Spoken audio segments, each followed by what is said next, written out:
Good morning po. Araw po ng Lunes, September 4. Ngayon po may pasok po tayo. Ngayon po, pagpasok natin ay maglilibre po tayo ng sakay sa mga estudyante. Ihatid po natin sa school nila, sa paaral nila na walang bayad. Para po tayo makatulong sa mga batang estudyante ng high school sa sports complex. Maglilibre po tayo ng mga sasakay ngayon sa tricycle natin para makatipid din ang ating mga estudyante. Yan.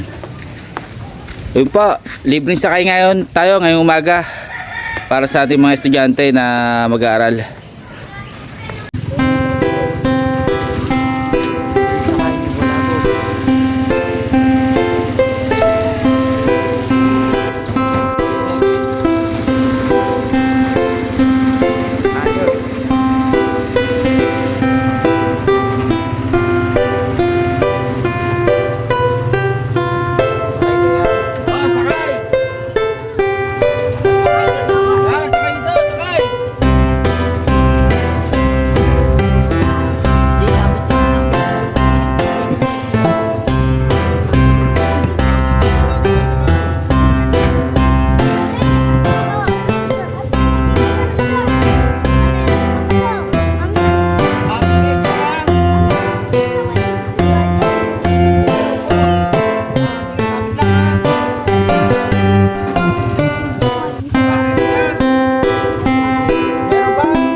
Dito kayo. Baba. Baba.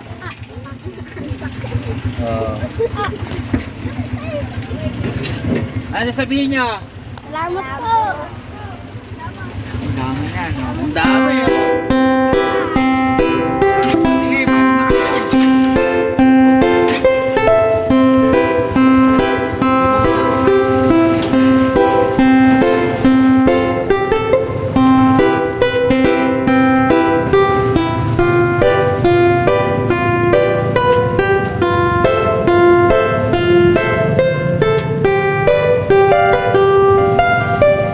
So yun po, nandito na po tayo sa aking pinagtatrabahuhan. Ngayon po ay isa lang po yung nahatid nating high school doon sa sports complex. Pero kanina po ay marami tayong na isakay na mga elementary. Punong-puno po yung ating tricycle kanina. Good job pala sa aking magiting na sasakyan na sinakyan ng mga estudyante kanina. Ano, ang mga kasamahan ko kumakain ng almusal. Ito pala yung aking pinagtatrabahuan yan, pero doon ako gumagawa. So bukas po sana pagpasok natin marami tayong maisakay ulit na matulungan na mga batang estudyante mag-aaral.